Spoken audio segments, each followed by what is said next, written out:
When astronomers first logged 3I Atlas in July 2025, almost no one noticed. Another interstellar object.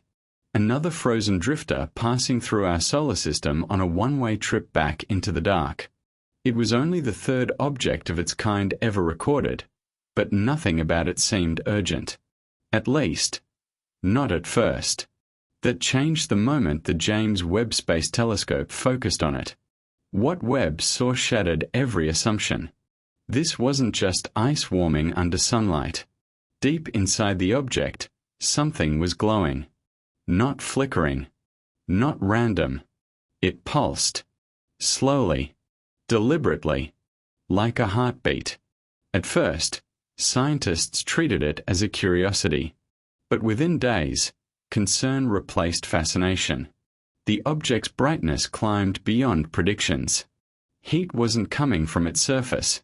It was being generated from within. Then came the radio signals. Precise. Repeating. Timed with human accuracy. And finally, the moment no one could explain. 3I Atlas changed course. It didn't drift. It didn't tumble. It adjusted its trajectory. This wasn't a passive rock obeying gravity. This was an object behaving with intent. And for the first time, scientists asked a question that felt dangerous to say out loud. What if something is inside it? In Webb's infrared data, the anomaly first appeared as a single bright point. But when researchers analyzed the readings more closely, something stood out. Most interstellar objects fluctuate as they spin or vent material. 3I Atlas didn't. Its brightness was unnervingly stable. Even worse, the glow came from its core, a focused source of heat that surged every 4 hours like clockwork. Not rotation. Not sunlight. Not solar wind. The energy was internal. Officially, it was labeled a thermal anomaly. Unofficially, another word began circulating. Heartbeat. The pulse was slow. Mechanical. Controlled. As if something was breathing in deep space. And that led to a chilling question. What kind of object powers itself in the dark? Radio astronomers soon joined the search. Telescopes around the world locked onto 3I Atlas. 4 days. Nothing. Then it happened. The Allen Telescope Array detected a faint narrowband signal, repeating every 4 hours, perfectly synchronized with the thermal pulses.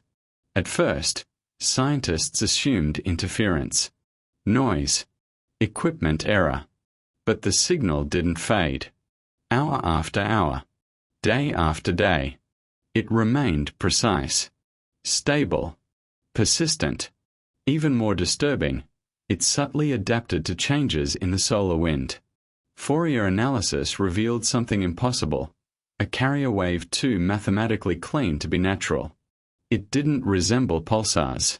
It didn't match cosmic background radiation. It looked engineered, as if something wasn't just active. It was transmitting. One final test pushed the investigation past the point of no return. Scientists sent a simple message back: prime numbers, basic constants, elemental patterns. Nothing complex. Just a test. 72 hours later, a reply arrived. Weak. Distorted. But perfectly timed. Something had heard us. And something had answered. On August 18th, everything escalated. Webb recorded a sudden energy flare from 3I Atlas. Its brightness surged by over 40% in less than an hour. No comet behaves like that. Then came the real shock. Trajectory data revealed a subtle but undeniable correction. The object shifted its path, drawing closer to the inner solar system. It was steering. ESA modelers reran the numbers again and again. Outgassing couldn't explain it. Natural forces didn't fit. The thrust required was impossible. And the flare and the maneuver happened at the same time. No asteroid has ever done this. No comet. No known object in space. If something inside 3i Atlas was responding to us, then this was no longer observation. This was an encounter. Attention turned to composition. Spectroscopic analysis revealed familiar materials, water ice, carbon compounds, but layered with something else. Unknown absorption lines. Metallic alloys. Rare earth elements. Materials associated with advanced manufacturing on Earth. Even more unsettling were signatures resembling quantum metamaterials, structures designed to bend light itself. These weren't natural. They were engineered. 3i Atlas wasn't just active. It wasn't just responding. It was built. And that raised a new question. Who built it? And why send it here? Then came the discovery that truly frightened researchers. Caltech scientists mapped resonance across multiple wavelengths. The entire object behaved like a chamber. Every few hours, a low-frequency hum echoed through space, too consistent to be random. When analysts reversed and layered the signal, patterns emerged. Not words, but structure, rhythm, syntax, organization. It looked like language. Not human language, but communication. As if the object wasn't just broadcasting. It was listening and learning.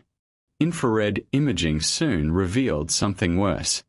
Inside the object, a structure was moving. A dense spiral. Smooth. Symmetrical. Rotating independently of the object's motion. It ignored inertia entirely. Even more disturbing was its geometry. The spiral followed a perfect golden ratio, repeated across multiple scales. A pattern seen in DNA. In living systems. In intelligence. Not in dead rocks drifting through space. This wasn't chaos. It was design. Less than a week later, Webb recorded a sudden dimming. At first, scientists assumed shadowing. They were wrong. A section of the surface had moved. A smooth, rectangular panel retracted, revealing a dark cavity beneath. Mechanical. Precise. Intentional. No natural object does this. The cavity faced Earth. And it stayed open. Then a new signal appeared, slower, deeper, stronger. A second pulse. A second heartbeat. NASA's final analysis erased the last safe explanations. Trace compounds in the emissions matched synthetic biopolymers, materials that behave like living tissue. Adaptive. Programmable. Responsive. Neither machine. Nor organism. Both. 3i Atlas wasn't alive as we define life. And it wasn't a machine as we define technology. It was something else. A vessel. A seed. A message encoded in matter itself. And if that message was waking up now, the question is no longer what is inside it. The question is, what happens when it finishes arriving?